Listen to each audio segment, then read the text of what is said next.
اعوذ باللہ من الشیطان الرجیم، بسم اللہ الرحمن الرحیم۔ السلام علیکم ورحمۃ اللہ وبرکاتہ۔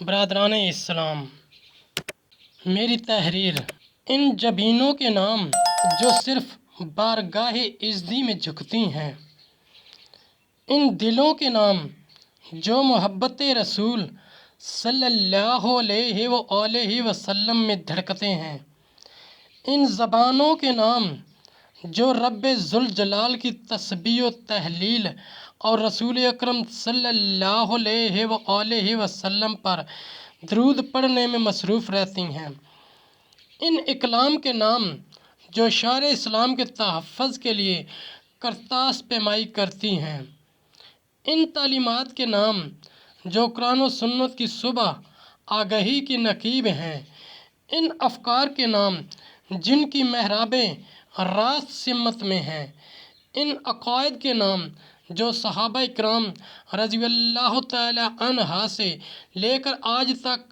جمہور امت اپنائے ہوئے ہیں، ان نظریات کے نام جو الحاد کی آندھیوں میں بھی بے غبار ہیں، ان جذبات کے نام جن کے تمازات غیرت ایمانی کی عکاس ہے، ان خیالات کے نام جنہیں در حبیب صلی اللہ علیہ وآلہ وسلم کا ہی خیال رہتا ہے، ان عقیدتوں کے نام جو اللہ تعالیٰ کے بندوں سے محض اللہ تعالیٰ کے لیے ہیں، ان الفتوں کے نام جن کے جلوس سوئے حجاز چلتے ہیں، ان سنگریزوں کے نام جنہوں نے دعوت حق کا کاروان مکہ شریف سے چلتے دیکھا، ان فضاؤں کے نام جو محبوب کائنات صلی اللہ علیہ وآلہ وسلم کی گفتگو کی مٹھاس سے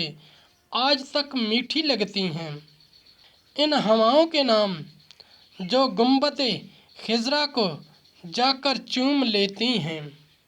انسان اپنی زندگی سمیت جتنی نعمتوں سے بھی لطف اندوز ہوتا ہے، یہ تمام نعمتیں اسے خالق کائنات جل جلالہ کی طرف سے سید عالم نور مجسم صلی اللہ علیہ وآلہ وسلم کے وسیلے سے ہی حاصل ہوتی ہیں۔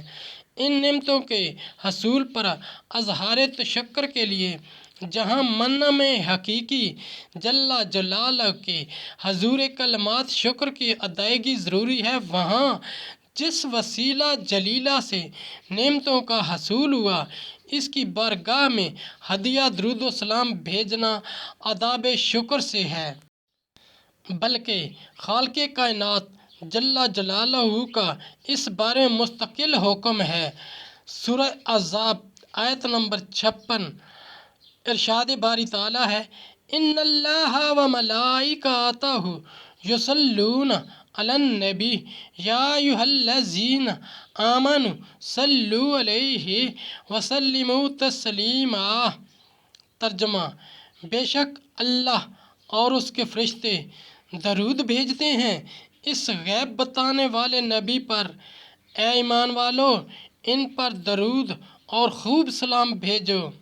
نیز متعدد احادیث کے اندر بھی درود و سلام کی اہمیت کو واضح کیا گیا ہے۔ اللہ تعالیٰ کی منشا تو یہ ہے کہ صلاۃ مطلق رہے۔ محبوب کریم صلی اللہ علیہ وآلہ وسلم کا امتی اپنے عشق و مستی کے اظہار، محبت و الفت کی تازگی اور ایقان و ایمان کی رخشندگی کے لیے مقدس و مطہر الفاظ کے جس اسلوب میں بھی اپنے عظیم محبوب کے لیے دعا کرنا چاہے، اس پر کوئی پابندی نہیں، خواہ رسول اللہ صلی اللہ علیہ وآلہ وسلم کی صورت انور کے مناظر بیان کرتا ہوا درود شریف پڑھے، خواہ ان کی سیرت اطہر کے مظاہر بیان کرتا ہوا درود شریف پڑھے، خواہ ان کے حسن کی تابانیاں بیان کرتا ہوا درود شریف پڑھے، خواہ ان کے خلق کی جلوہ سامانیاں بیان کرتے ہوئے درود شریف پڑھے، خواہ مصلی پہ کھڑے ان کی اشک باری کا ذکر کر کے درود شریف پڑھے، خواہ میدان جنگ میں ان کی اہن گدازی کا ذکر کر کے درود شریف پڑھے۔ غرض کہ امتی کے مطلع افکار پر اپنے رحیم رسول کے فضائل کی کہکشاں سے جو جھلک بھی نمودار ہو، اسی کی یاد میں تڑپ کر درود شریف پڑھے اور ان کے گلدستہ محاسن کے جس گلاب کی خوشبو بھی اس وقت اس کے دل و دماغ میں بسی ہو، اسی کا نام لے کر درود شریف پڑھتے ہوئے تسکین محبت کر لے۔ چنانچہ اسلاف کی کتب، خواہ وہ حدیث و تفسیر کی ہیں یا فقہ و تصوف کی، ان میں انہی عمومات کی جھلک ملتی ہے۔ لہٰذا درود شریف کے دائرہ کو محدود کرنا سید عالم صلی اللہ علیہ وآلہ وسلم کی تعریف و توصیف کو محدود کرنے کی مذموم کوشش ہے۔ یہ بات اپنی جگہ ایک اٹل حقیقت ہے کہ والسلام علیک یا رسول اللہ اور السلام علیک ایھا النبی واضح طور پر احادیث میں موجود ہے، صحابہ اکرام رضی اللہ تعالی عنہ سے ثابت ہے، اور قرآن مجید کے امر صلو کے مامور با الصلاۃ سے اس عبارت میں کسی کفریہ یا شرکیہ کلمے کا اضافہ نہیں ہو رہا۔ اگر السلام علیکم ایک دعا ہے تو السلام علیک یا رسول اللہ بھی دعا ہے، اور الصلاۃ والسلام علیک یا رسول اللہ اس سے بھی جامع دعا ہے۔ اللہ تعالیٰ کا نام مبارک اس میں موجود ہے۔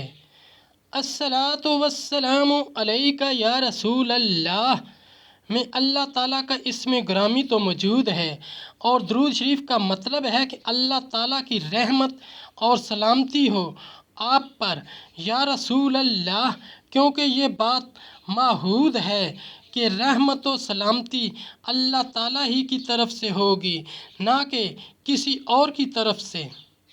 حضرت ابراہیم علیہ السلام کا نام مبارک رسول اللہ صلی اللہ علیہ وآلہ وسلم سے مروی تمام درودوں کے اندر حضرت ابراہیم علیہ السلام کا ذکر نہیں ہے، بلکہ بعض کے اندر ہے۔ حضرت ابوبکر صدیق رضی اللہ تعالی عنہ، حضرت عمر فاروق رضی اللہ تعالی عنہ یا دیگر صحابہ اکرام رضی اللہ تعالی عنہ جب رسول اللہ صلی اللہ علیہ وآلہ وسلم سے حدیث روایت کرتے ہیں تو دیکھ لیجئے، صحیح ستہ میں فرماتے ہیں قال رسول اللہ صلی اللہ تعالی علیہ وسلم، اپنے محبوب اکرم صلی اللہ تعالی علیہ وسلم کے اسم گرامی کے بعد درود شریف پڑھتے ہیں، مگر اس درود شریف میں حضرت ابراہیم علیہ السلام کا ذکر نہیں ہے۔ ہزاروں بار یہی درود شریف صحیح میں موجود ہے۔ آل و اصحاب کا ذکر، اس درود شریف سے آل و اصحاب کا ذکر کو نکالا نہیں گیا بلکہ موجود ہیں، کیونکہ مکمل درود شریف یوں ہے: الصلاۃ والسلام علیک یا رسول اللہ وعلی آلک واصحابک یا حبیب اللہ۔ اذان سے پہلے اور بعد میں درود شریف۔ ہم اذان سے پہلے اور بعد میں صلاۃ و سلام کو مستحسن سمجھتے ہیں، مگر یہ ہمارے نزدیک اذان کا حصہ نہیں ہے، اور نہ ہی کوئی سنی اسے اذان کا حصہ سمجھتا ہے، بلکہ اذان ہمارے نزدیک اللہ اکبر سے شروع ہو کر لا الہ الا اللہ پر ختم ہو جاتی ہے۔ ہر پاک و صاف جگہ و صاف حالت میں ہر وقت جائز ہے۔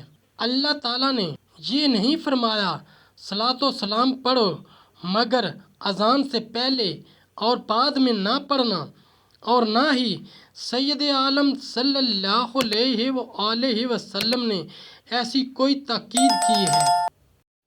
احادیث کی روشنی میں ترجمہ: حضرت ابو ہریرہ رضی اللہ تعالی عنہ سے روایت ہے، آپ صلی اللہ علیہ وآلہ وسلم نے کہا کہ رسول اللہ صلی اللہ علیہ وآلہ وسلم نے ارشاد فرمایا، ہر ذیشان کام جو اللہ تعالیٰ کی حمد اور مجھ پر درود پڑے بغیر شروع کیا جائے وہ نامکمل، دم کٹا، ہر برکت سے خالی ہے۔ تو اذان ایک ذیشان امر ہے، دعوت نامہ اور اسلام کی سمری ہے، لہٰذا اس سے پہلے صلاۃ و سلام پڑھنا چاہیے، اور اذان کے بعد درود شریف کے بارے میں بطور دلیل یہ حدیث شریف کافی ہے۔ ترجمہ: حضرت عبداللہ بن عمرو بن عاص سے روایت ہے، انہوں نے کہا کہ رسول اللہ صلی اللہ علیہ وآلہ وسلم نے فرمایا، جب تم مؤذن کو سنو تو اسی طرح کہو جس طرح مؤذن کہتا ہے، پھر تم مجھ پر درود پڑھو۔ حاصل کلام: تمام محدثین، مفسرین، اولیاء کرام، مجتہدین، فقہائے امت اور علماء ملت نے ہر دور میں اللہ تعالیٰ کے امر صلو سے متعلق صلاۃ کو مأمور بہا سمجھا ہے، جس پر ان کی کتابیں گواہ ہیں۔ چنانچہ انہوں نے اپنے مصنفات کے مقام خاص میں درود ابراہیمی یا احادیث میں مذکور درودوں کا التزام نہیں کیا، بلکہ عموماً اپنے اپنے جداگانہ الفاظ و اسالیب میں گوناگون اوصاف کے ذکر سے کثیر الانواع صیغ و تراکیب کے پیرائے میں درود شریف پڑھا ہے۔ درود ابراہیمی کی فضیلت کے باوجود بہت کم کسی نے خطبات کتب میں اس کا ذکر کیا ہے۔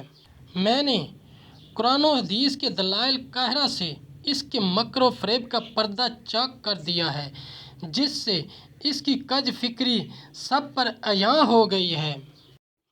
افسوس، صد افسوس! کاش کہ منکرین صلاۃ و سلام مکہ شریف کے شجر و حجر کے عقیدہ و عقیدت کو ہی سمجھ پاتے۔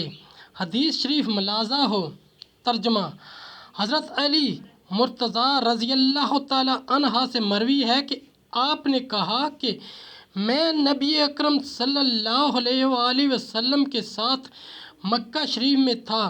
ہم مکہ شریف کے بعض اطراف میں نکلے، جو پہاڑ اور درخت بھی سید عالم صلی اللہ علیہ وآلہ وسلم کے سامنے آیا۔ اس نے السلام علیک یا رسول اللہ کہا۔ اللہ تعالیٰ بھولے بھٹکے لوگوں کو ہدایت عطا فرمائے، آمین یا رب العالمین۔ الصلاۃ والسلام علیک یا سیدی یا رسول اللہ، وعلی آلک وصحابک یا خاتم النبیین۔ الصلاۃ والسلام علیک یا سیدی یا رسول اللہ، وعلی آلک وصحابک یا خاتم المرسلین۔ الصلاۃ والسلام علیک یا سیدی یا رسول اللہ، وعلی آلک وصحابک یا امام الانبیاء۔ الصلاۃ والسلام علیک یا سیدی یا رسول اللہ، وعلی آلک وصحابک یا خاتم الانبیاء۔ ساتھیو، ہم نے خاتم النبیین محمد مصطفیٰ صلی اللہ علیہ وآلہ وسلم کی شان اقدس کو دنیا کے کونے کونے میں اجاگر کرنا ہے، اس لیے آپ بھی لائک کیجئے، شیئر کیجئے، اپنے دوستوں اور اپنی فیملی کو میرا چینل قرآن ود ایڈیپیڈیا سبسکرائب کرنے کی دعوت دیجئے، اور گھنٹی بجانا نہ بھولنا تاکہ اگلی ویڈیو کا نوٹیفیکیشن آپ کو وقت پہ مل سکے۔ اس صدقہ جاریہ میں آپ بھی حصہ لیجئے۔ اللہ کریم ہم سب کی نیک اور جائز حاجات پوری فرمائے، آمین یا رب العالمین۔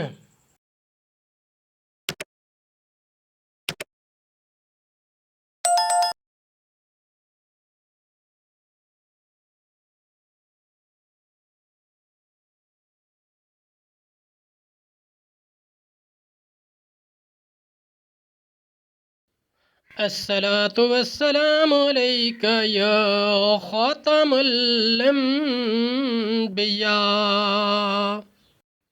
ساتھیو، ہم نے خاتم النبیین محمد مصطفیٰ صلی اللہ علیہ وآلہ وسلم کی شان کو دنیا کے کونے کونے میں اجاگر کرنا ہے، اس لیے آپ بھی لائک کیجئے، شیئر کیجئے، اپنے دوستوں اور اپنی فیملی کو میرا چینل قرآن ود ایڈیپیڈیا سبسکرائب کرنے کی دعوت دیجئے اور گھنٹی بجانا نہ بھولنا تاکہ اگلی ویڈیو کا نوٹیفیکیشن آپ کو وقت پہ مل سکے۔